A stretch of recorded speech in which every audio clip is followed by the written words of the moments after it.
Hello, friends, and welcome back to Malicious Compliance Stories. In our first story, the OP acted out a scene in the store that's worthy of an Oscar. More right after a short pause. But before we begin, don't forget to subscribe to our channel if you're new here and turn on notifications so you don't miss a new video every single day. Here we go. I wasted a Karen's time and maybe broke her brain. So this happened last Thursday. I was at Home Depot getting jumper cables. I was wearing a blue shirt, so no idea why this Karen thought I worked there, but ours is not the reason why. I'm looking around for jumper cables, my brain kind of in low power mode when I hear a, "Tell me where the fuses are."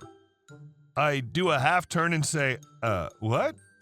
This woman in her mid-50s yells at me, "Speak English, you!" Insert Mexican slur here. Keep in mind I'm white, like super white. But ours is not the reason why. So I admit to having some voice acting skills and a twisted sense of humor, so I answered her in a Mexican accent that was maybe one step above Speedy Gonzales.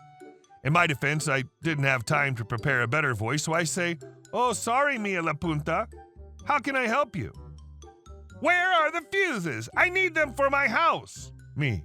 "Are the fuses for your house or your car?" Her. "I just said they're for my house." Me. "Okay, I can show you." So I led this woman around the store. As a rule, Home Depot is huge. I'd get to one aisle and look around and say something like, "Oh, they must have moved them. They must be over here." Good thing I was wearing a mask to hide my crap-eating grin. After maybe 10 or 12 minutes of this, she finally calls me out saying how I'm the worst, most ignorant employee here. And to be fair, she had a point. She then, of course, demanded to talk to a manager. I said, "He's at the front desk, but I come here because I have been helping customers." Her. "Where's your name tag? I'm going to get you fired." Me. "Oh no, I forgot my name tag. Me llamo Miguel, with a Y." She stormed off. I almost forgot to get jumper cables before I left. I did get them. Then headed to self-checkout. When I get to the checkout, Karen is still yelling at the front desk. I'm barely keeping it together as she yells about Miguel with a Y.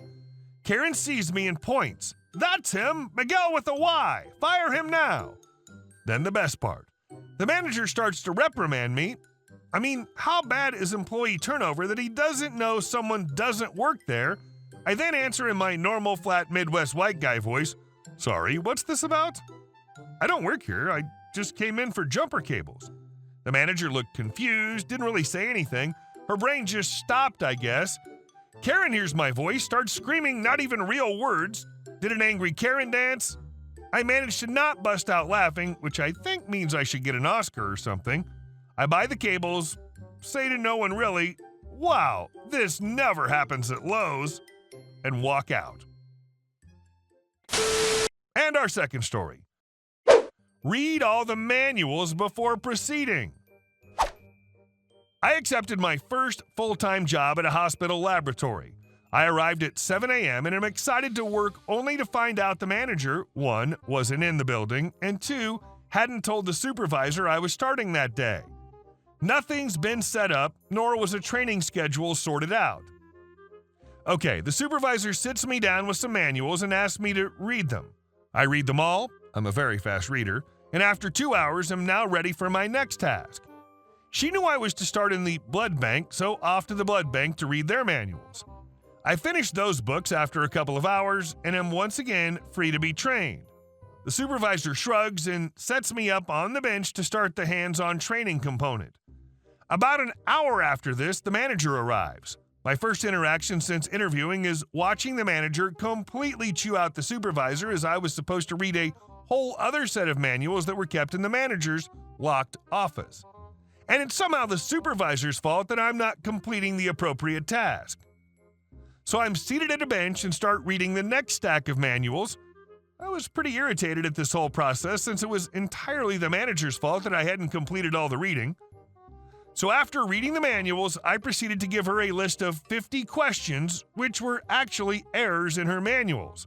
In fact, several of them could have resulted in real problems had they been found by an inspector. Clearly, she hadn't read her own manuals in a decade, and one procedure was even a serious safety violation. The look on her face when she had to answer my questions remains one of the highlights of my career. Good for the manager for writing her own documentation, I guess. Because the real WTF is not having official documentation in a hospital lab. Seriously, most people don't even know how to write documentation properly. And our next story. Right there? Sure thing, boss. One of the big rules at the store I work at is that you're not allowed to use machinery that you've not been officially trained on. Officially, in this case, means being trained by a manager, a trainer, or the head of your department. This is a good rule that prevents a lot of accidents, but it can cause backup sometimes when people need to use something they're not trained on. Since we got hit with the busy period, Halloween time, so much candy to sell and merch to move, the store manager said my non-vital machinery training could wait for a bit. If there was something that needed to be done, but it involved a bit of machinery I'm not trained on, then I was to ask the manager on duty for help. I've been trained on how to use the cardboard baler, but not in how to unload it when it's full. So I can use it whenever, but I'm not allowed to unload it. Last Saturday, I was doing the rest of my nightly stocking and had to run a cart of boxes back to the baler. Of course, the baler was full when I got back there. I used the phone in the back to call the manager, who was the same manager from the last story, to let him know, and he told me he was busy at the moment and that he'd be back there in 15 minutes. I told him that I was due to be off the clock in 5 minutes and that I could stay if he wanted me to, but that it would be overtime pay. That obviously was no good. Checked my post history for my previous adventures with overtime. So he said to just stack my boxes near the baler and he'd empty it and then stick my boxes into the baler for me. There are 2 areas right next to the baler. The front side is the main walkway in the back area, and to the right of the baler is the cold food holding area, where they deposit milk and cheese and stuff when it's fresh off the truck, but needs to be transferred to the industrial coolers. A fun fact, our handbook says to never block the main walkway in the back, ever, and that doing so is a write-up. Another fun fact, I just unloaded an entire pallet of bananas and had about 40 boxes that needed to go into the baler. A third fun fact, dairy delivery happens Saturday nights at around 10 p.m. The phone call to my manager was happening at about 9:55 p.m. So I tell the manager, sure thing, boss, and drop my boxes into the cold food holding area and go on my merry way. The next day I worked, Monday, I was trained in how to unload the baler. This manager got hit with a wrong place, wrong time sort of thing. Rough break. And our last story. Yes, I have the right to evict you from my own house. I just remembered a great entitled parent story my mom has. Some backstory. This took place in the 90s, in case anything seems not up to date. My mom just bought her first house with my dad, and my mom's aunt and uncle were going through financial struggles at the time, not sure what, and their house got foreclosed on. Being the generous people they are, my parents decided they could rent out the semi-finished basement they had. They accepted and moved in a couple weeks later.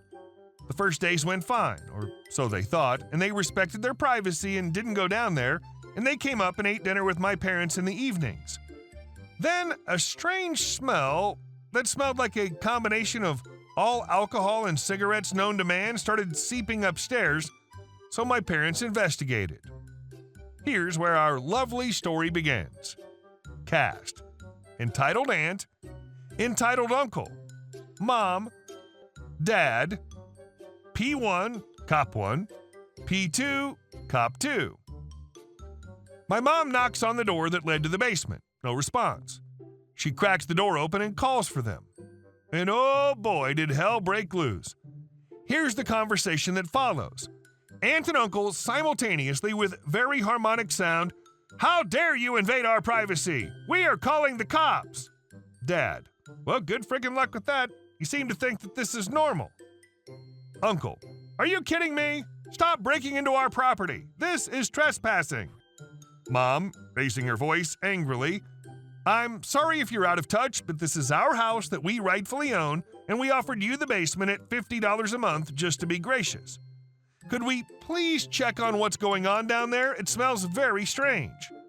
Aunt: "Absolutely not. You are impeding on our privacy and attempting to rob us. Now go away or you will face felony charges. Dad: first off, by the looks of it, the only felons coming out of this are you guys drinking and smoking or whatever the hell y'all are doing. Second off, this is our house again, and we're just checking up on your well-being. And who are you jumping down our throats claiming that we're doing absolutely terrible things? Mom: hey, we're not accusing you of anything. We've caught a whiff of some quite horrendous odors. Uncle: we would never do that. You guys are idiotic. Dad: hey, I don't know what you think you'll get out of this cop thing, but regardless, I'll ask you guys to leave this house as obviously you're acting in a terrible manner. And just as certain you're trashing that place down there, I made a terrible mistake by allowing you rats in here. And, oh my God, what did you just call me? Wait until I tell the police this. You guys are assaulting me. Entitled Aunt then starts the most ugly fake cry I've ever heard. Uncle: how dare you make my lovely sweetheart cry? This is murder! Yes, he seriously said that. My parents had enough of this. They started walking down the stairs, and when they came down, they were met with the most astonishing scene they had ever seen.